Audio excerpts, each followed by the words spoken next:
You know, the human ear is a pretty radical thing. You can put earrings on them, clean them, and believe it or not, hear sounds with them. No, don't go check how dirty your ears are now just because I said that. You got waxy ass ears, don't even try and hide it. I use my ears a lot this year, specifically to listen to a lot of music, some old and some new. So in the belated holiday spirit, I thought I'd use this episode to shove my taste in music down your throat. Again.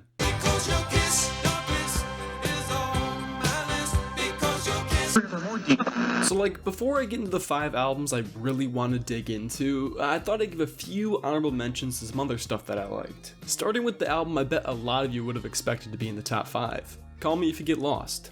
What? A white boy doesn't think that the Tyler album is a 10? Now, don't get it twisted, this album is still really nice. There's a ton of fun, exciting moments and cool ideas sprinkled throughout this album, and it's clear Tyler had a blast recording this thing. I remember hearing the synths come in on Sweet / I Thought You Wanted to Dance for the first time and just getting the stupidest smile on my face. And I never really thought that I Might Buy a Boat could be one of the hardest lines of the year, but Tyler found a way to do it on the fantastic Corso. It's moments like that that really define my experience with this album. But I guess this time around there was just a decent handful of songs I wasn't a massive fan of. It's clear this project was a break from Tyler's typical concept record shtick, kinda like how Cherry Bomb was, so my biggest takeaway from this album was the production, which, if anything, has me even more optimistic for whatever T puts out next. I think the production here is actually better than Igor's was. Call Me If You Get Lost is a really fun album with some great songs, and I think it sits firmly in the middle of my Tyler discography ranking. This is like the 3rd straight album about a failed relationship, bro. I'm starting to think you're the problem. Now, these next 2 albums, you might say I'm a little biased towards them given the fact that I'm friends with the artists who made them. Unfortunately, Mother by Bandana Bloom and Flight Jacket by Mason Infinity are both great albums that not only introduced me to more artists and genres I wasn't too familiar with prior, but also grew my appreciation for the sheer dedication that goes into crafting a musical project. My favorite songs off these 2 albums have got to be Mother's self-titled track, and That's That off of Flight Jacket. If you haven't been familiar with Max or Mason's music, I'm begging you to check out these 2 projects and the rest of their discographies. Seriously, get into them now, because I guarantee these guys are going places. So on an entirely separate note, I would just like to let the record show that I liked Whole Lotta Red the day it dropped. Playboi Carti has always proven to be someone pushing the sound of mainstream rap music forward, and Whole Lotta Red is absolutely no exception to this pedigree. In the nearly 3-year span between Die Lit and Whole Lotta Red, Carti has totally transformed his sound once again, and just like with Die Lit, it took everyone else a little while to catch up to what Carti was bringing to the table this time around. The energy, the incredible production, the absolutely ridiculous hooks that are still stuck in my head a year later, this album is just, it's special, there's no way around it. If you don't listen to Carti already, this one's definitely gonna be a love it or hate it kind of thing, but my god, this is one of the coolest, angriest, most insane projects I've heard from an artist with as much mainstream clout as Carti. If this album dropped in 2021 instead of late 2020, it would have absolutely made my top 5. Thanks Carti, love you, have a great day at school, I cut the crust of your PB&J sandwich just like how you like it. Okay, I think that's all the little shoutouts I want to give. Now, the first album I really want to go in depth on is Cuz, tell him come and zip, cuz 100 on his headstone, homies call me rich, cuz. In all honesty, on my first listen, this album didn't really click with me all that much. However, as time has gone on, I really think Vince Staples' self-titled has only gotten better and better with every listen, and it's become one of my favorite releases of the year. Being delivered to such a stripped back, minimal project like this one probably threw a decent amount of Vince fans off at first. When you look at the lyrical content here and the album's overarching message and themes, it makes complete sense, and serves as a truly magnificent moment in Vince's catalog. If I could make any gripes of this one, it'd probably be the inclusion of multiple interludes, seeing as how self-titled clocks in at just over 20 minutes, but the material Vince gave us this time around is yet another building block to one of the most consistently high-quality discographies in recent hip-hop history. Law of Averages was a fantastic lead single that I think served as a good primer for the kind of project that self-titled is. Meanwhile, The Shining has a clever and catchy as hell hook that's one of Vince's best in a while. And on the topic of catchiness, the track and its chorus have literally been stuck in my head ever since I first heard it, with clean production by Kenny Beats throughout the album, as well as an introspective, personal demeanor throughout. Vince really came through with a project that embodies the concept of a self-titled work fantastically. In fact, I think the cover art just being Vince's face is basically the perfect visualization for this album's contents and artistic intent. Self-titled is yet another example of Vince shaking up his sound and presentation for a new release, but this time around, I think it might be one of his most important points in his career so far. If you want a low-key, sharp, and up-close hip-hop record, I can't recommend Vince Staples by Vince Staples enough. On the complete opposite of the tonal spectrum, however, is one of my other 5 favorite albums from this year, that being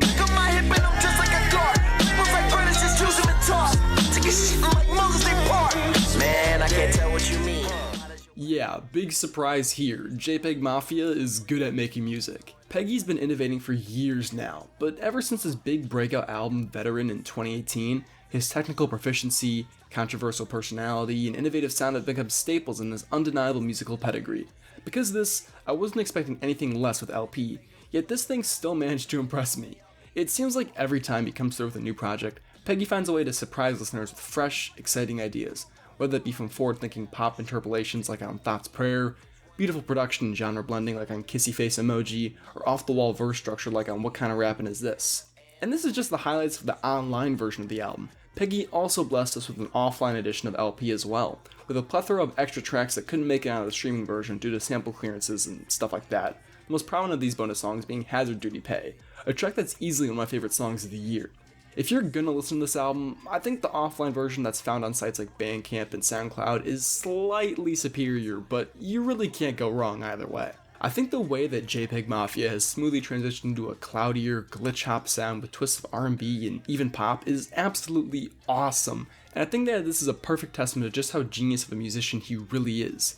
After all these years, JPEG Mafia still holds one of the best track records in modern hip-hop, and LP is yet another energetic, unpredictable, and genre-pushing release from this masterful musician. If you haven't yet for some reason, listen to this album, or I'll continuously spout elitist music opinions at you in a condescending tone until you do so. Thanks. So like, this next album, I tried really hard to not put it in this list. Believe me, I tried to come up with every reason why it shouldn't be here. But for just how much I listened to it, and how invested I was in its rollout, it'd be a travesty for me not to include. Let me be honest, let me be honest, I won with the Bucks, boy, let me be honest. I truly never thought we'd get this album, in a variety of ways, actually. For starters, I thought Kanye was absolutely 100% done making long, pseudo-conceptual records at this point in his career. And second of all, after the complete shit show that was this album's rollout, if Kanye just decided on a whim to move this album to the recycling bin, I honestly wouldn't have even been surprised. Now, is Donda Kanye's best album? No. Is it a top 5 Kanye album? Yes. Donda is far and away Kanye's most sprawling, gargantuan project, a product of yet another turbulent time in Ye's personal life and public image. Yet somehow, miraculously, this godly monolith of a project, chock full of features and contributions from across the music industry, is fantastically engaging and grand throughout its nearly 2-hour runtime. This, like how the fuck did he stick the landing? You know, technically I've been following this album's manifestation since 2018, way back in the Yandi days, and the feeling of finally getting to hear a fully realized version of Hurricane, a version that I believe is the best final product of that original demo, it's a feeling that's almost indescribable.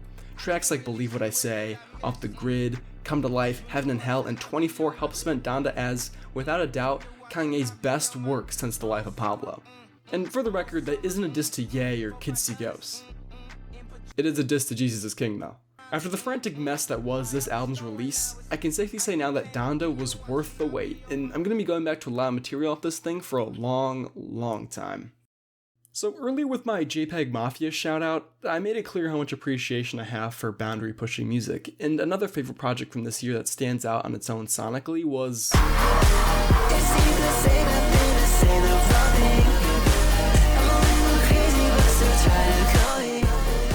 like I mentioned at the beginning of this video, this year I became a lot more aware of just how monumental of an undertaking it is to craft an album, especially independently. And with this heightened perspective, Delete Zeke's Frailty is an incredible work that becomes even more mesmerizing when you realize they assembled this album from their bedroom over the summer. Frailty is one of the most beautifully chaotic albums I've heard in a long while, as Delete Zeke interpolates and retools so many sounds and musical styles into an album that's really like nothing else I listened to this year.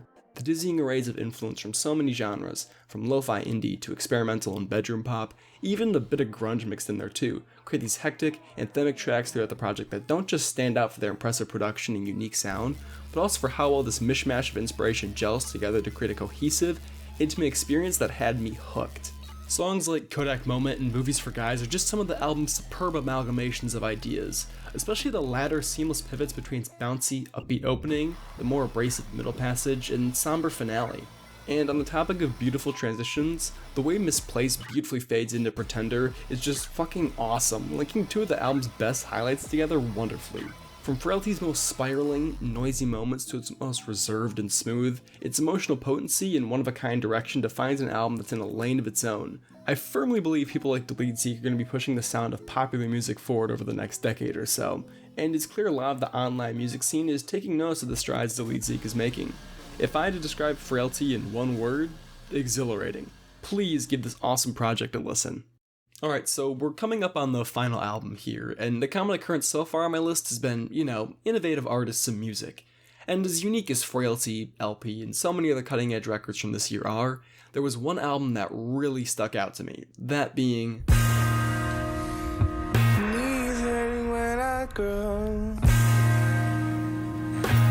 And that's a tough pill to swallow.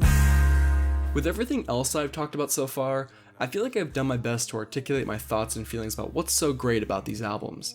But by the time I get to Phoenix, I find it even difficult to just begin to explain how earth-shaking this project could end up being, and the possible implications it might have on the future of the up-and-coming post-hip-hop genre. Noisier, more abstract rap records have been in no short supply these past few years, from Sloss and Malone's discography to even some of Earl Sweatshirt's newer material.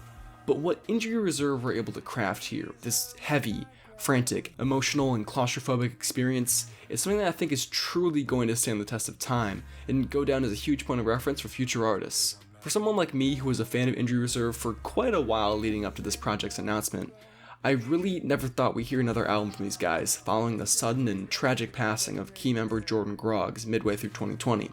Despite this turmoil that most believe would signal the end of the group, by the time I get to Phoenix is a project that feels as if it really could have only been born from a place where the looming presence of death surrounding an artist has become unavoidable. The same kind of place it feels like albums like David Bowie's Black Star were formed in, if I had to make a comparison.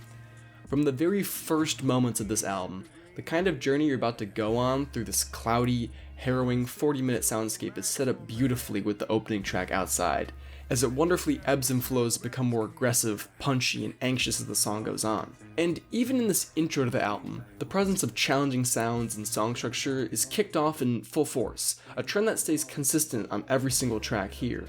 From Superman That to Postpartum to Smoke Don't Clear, not a moment is wasted on by the time I get to Phoenix as Injury Reserve tests just how many ways a song can be assembled.